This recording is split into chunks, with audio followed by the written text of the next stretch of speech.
Hello, everyone. My name is Diane Linston, and I want to welcome you to Cleveland Fashion and Style. I'm your host, along with my co host, Lady T. I am so excited about this show because this show is all about fashion and beauty from talented people right here in Cleveland, Ohio. Let me introduce myself.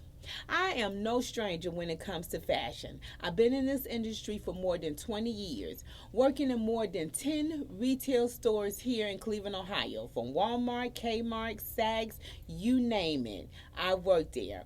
I have a degree in fashion design, also a degree in merchandising, and an undergrad in marketing. I am so passionate about what I do. And the reason for this show here is to give Cleveland talented people a platform to showcase we got talent right here in Cleveland, Ohio. I am also the owner of Styles of Imaginations Boutique. We are located in Beechwood, Ohio. We also have a boutique in downtown Tower City. I'm also the only African American female here in Cleveland, Ohio, who has a women's manufacturing company. So I am just doing what the Lord has given me the gift to do. I want to introduce you to my co host, Lady T. Hello, my name is Lady T, and I am a fashion stylist. I'm coming from 30 years of nursing, and the Lord has given me the opportunity to live out my dream, which is my passion for fashion. And He also did bless me to connect with Lady Diane. And I just think that this is a grand opportunity for me to be under such a person of knowledge, such as she had just told you.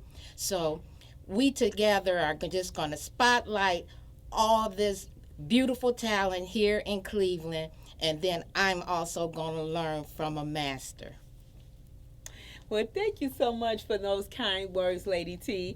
And Lady T, I don't know if you heard, Lady T was a nurse for 30 years.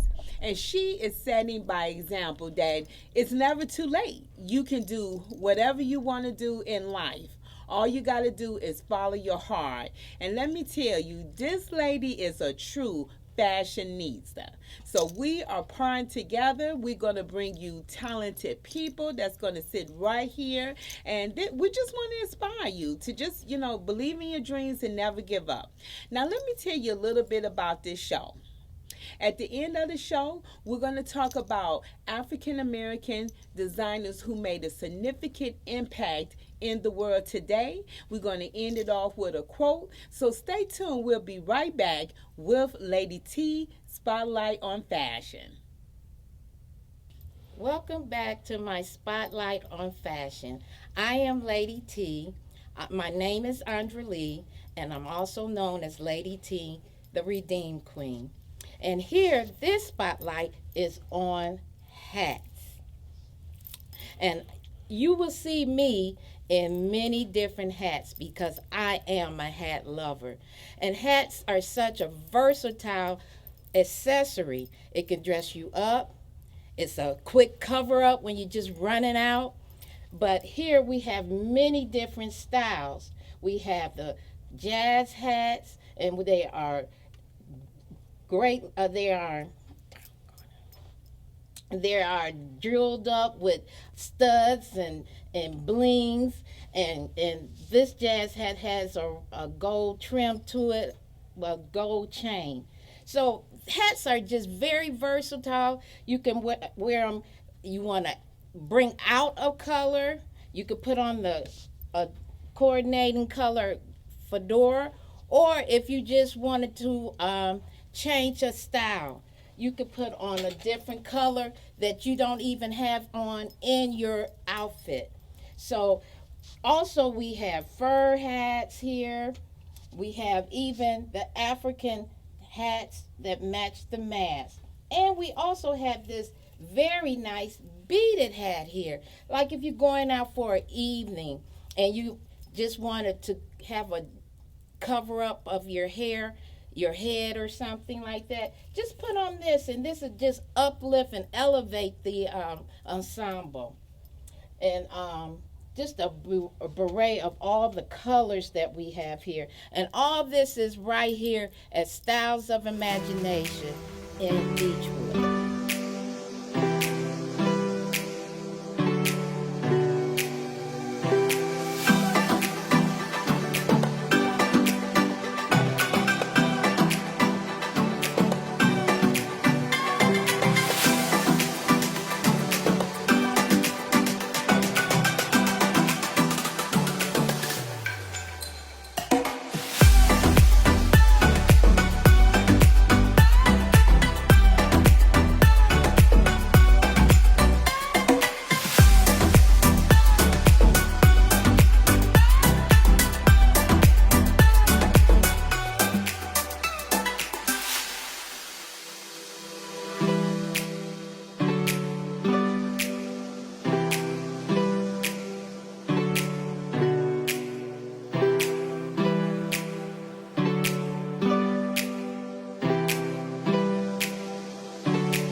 Fashion quote of the day.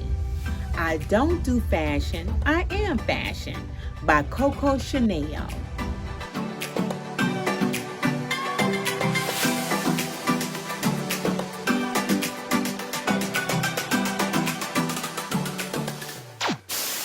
All Paris was talking about Mr. Kennedy's wife, Jackie.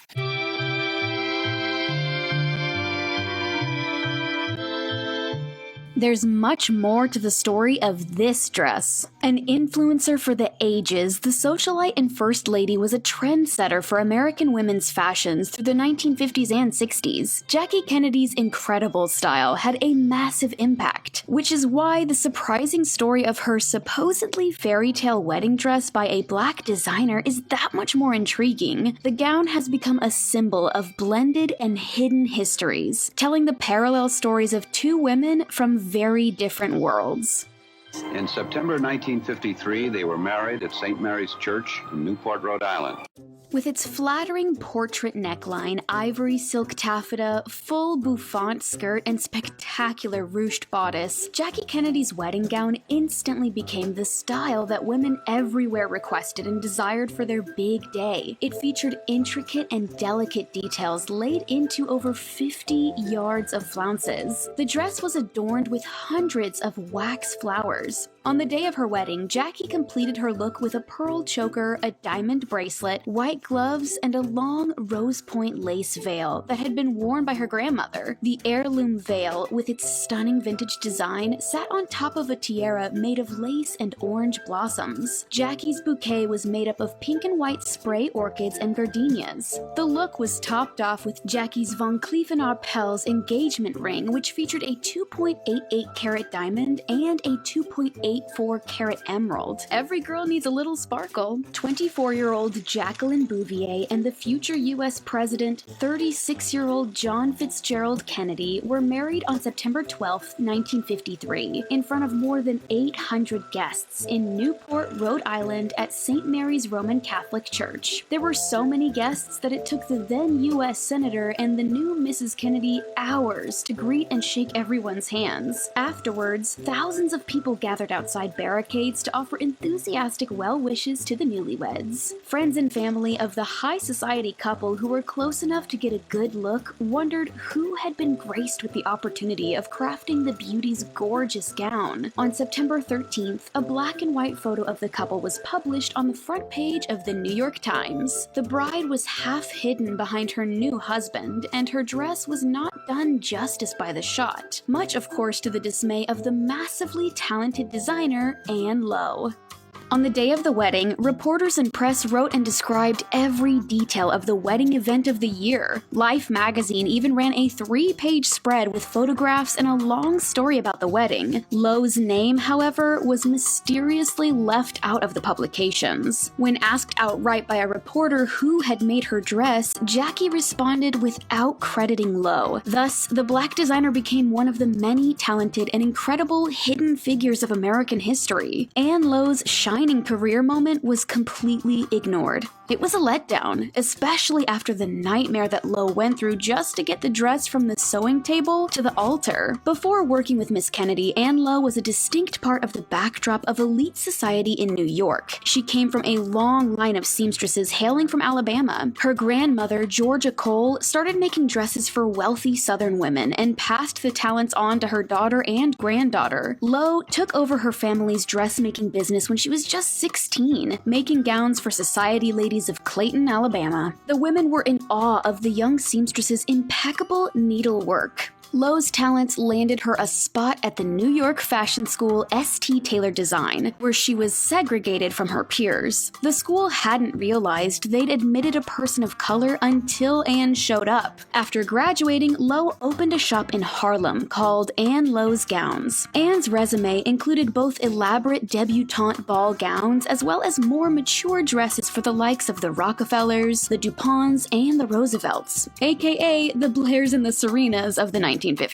Anne was also on retainer as a seamstress and dressmaker for Jackie's mother, the prominent socialite Janet Auchincloss. Hollywood's golden era actress Olivia de Havilland wore one of Lowe's designs, a hand-painted floral gown, to the 1947 Academy Awards, the same night she was awarded Best Actress. However, once again, Anne did not receive credit for her work, and the gown was credited to Sonia Rosenberg. Lowe became sought after by elite society, but her fame never truly saw the light of day. The dressmaker's talents remained part of a secret society. Lowe's status as the woman to call for luxury designs was not lost on her, and she admitted to being a self-professed snob. Anne was proud of her work and wanted her designs worn authentically and with class. She told Ebony magazine in 1966, "I love my clothes, and I'm particular about who wears them. I'm not interested in sewing for cafe society or social climbers. I do not cater to Mary and Sue. I sew for families of the social register." It's likely that an attitude such as this was necessary to maintain a certain clientele at the time. After the Kennedy wedding, Lowe's elite underground reputation continued. She went on to work on more high society clientele and opened a new shop on Madison Avenue in 1968 called Anne Lowe Originals.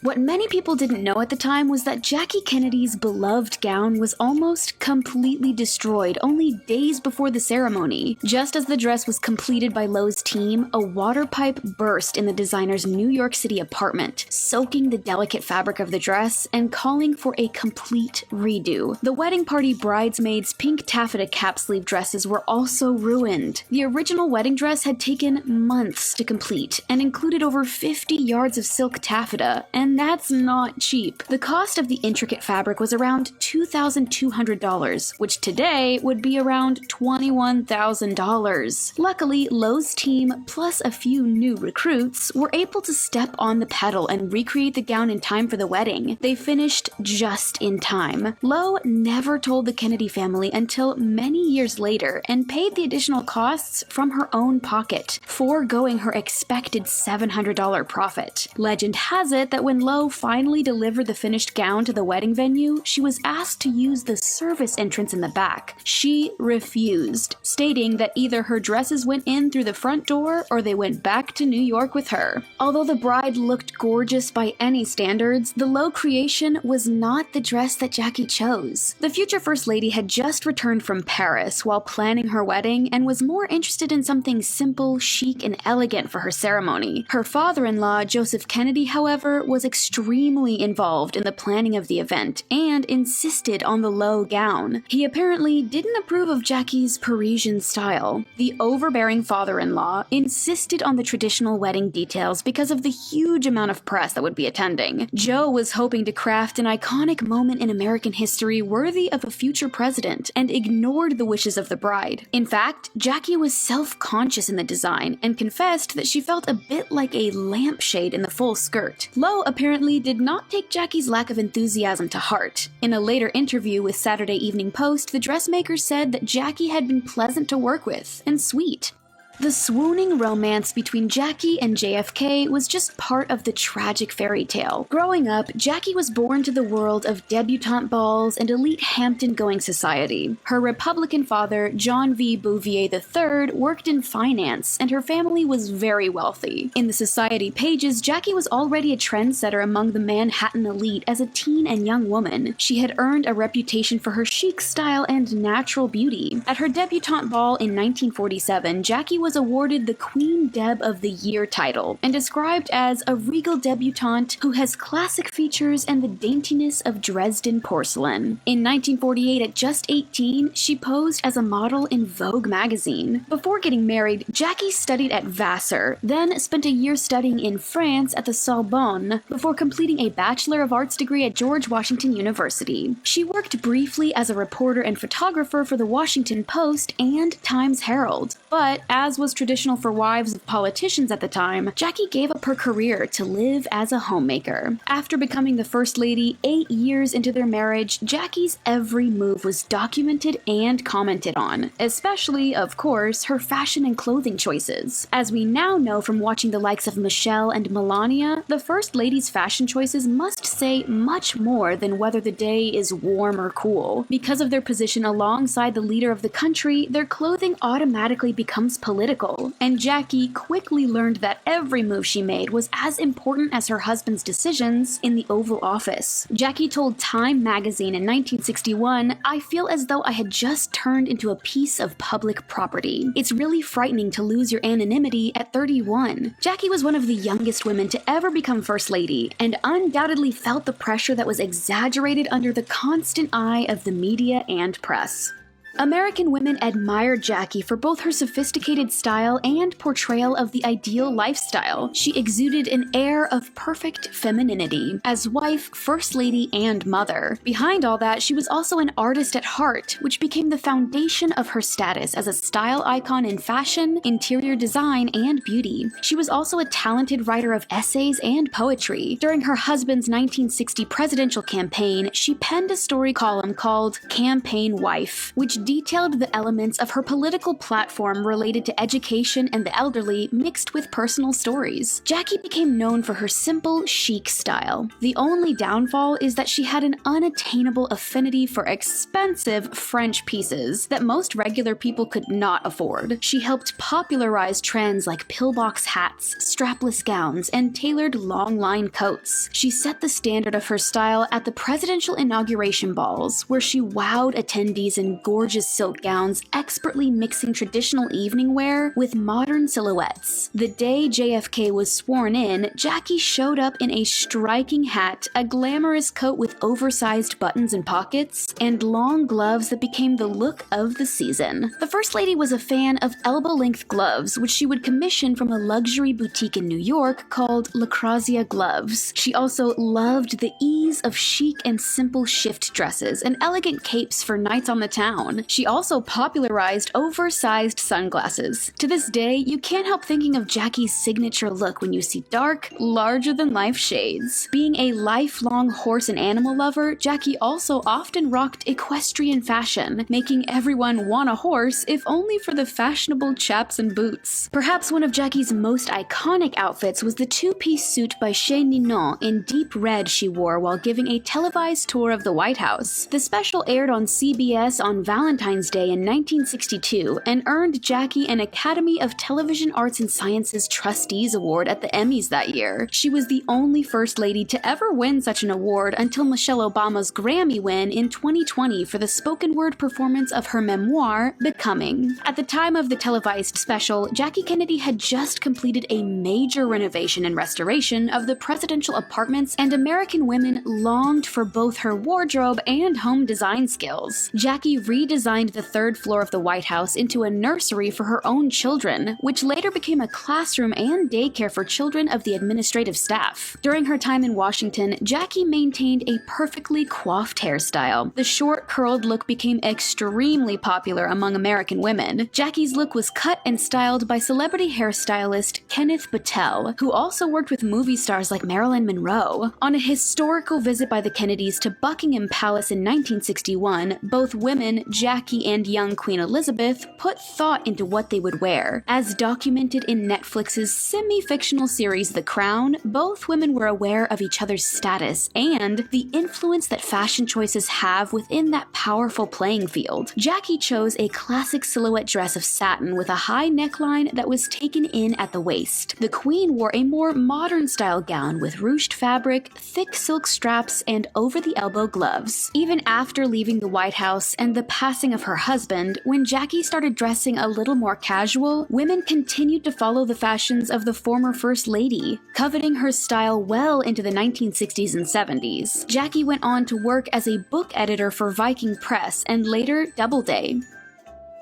Anne Lowe passed away in 1981, but her impact on the history of fashion will live on. Biographies on the designer have been published, along with an upcoming historical fiction novel. Lowe's trailblazing designs were part of the National Museum of African American History and Culture exhibition in 2017 in a show titled Black Fashion Designers. Although we can't go back in time and give Lowe the public recognition her work deserved, we can honor her place in history as one of the most influential designers in American fashion. Elizabeth Way, a curator at the Museum at Fashion Institute of Technology, told CNN that dress she made for Jackie Kennedy was widely photographed. A lot of people saw it, and it no doubt influenced average American wedding dresses and ball gowns. The fact that the dress came from the creativity of a Black woman really speaks to how instrumental Black people have been in shaping American culture. While Anne Lowe and Jackie Kennedy lived very different lives, growing up in radically diverse systems of American society, both women contributed to the history of fashion and culture. As Jackie's style and personality were printed in the books of U.S. fashion and design, Anne's works of couture transcended history, as they were worn by the women whose images were plastered in the very magazines that Jackie inspired. While the history of fashion was molded by an endless array of designers, models, artists, fashion houses, and celebrities, both Jackie Kennedy and Anne Lowe hold a special place alongside one of the most famous wedding dresses of all time.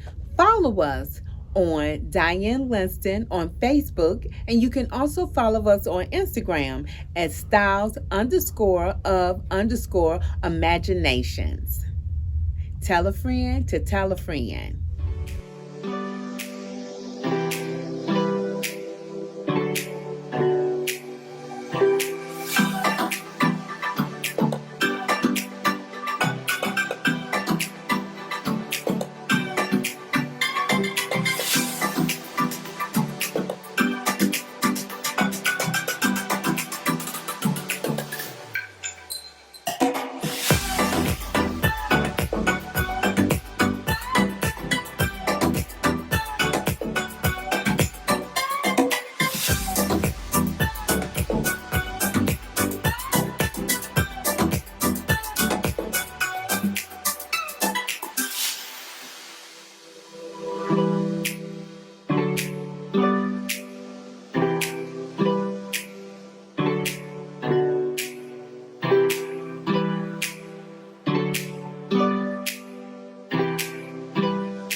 Bye.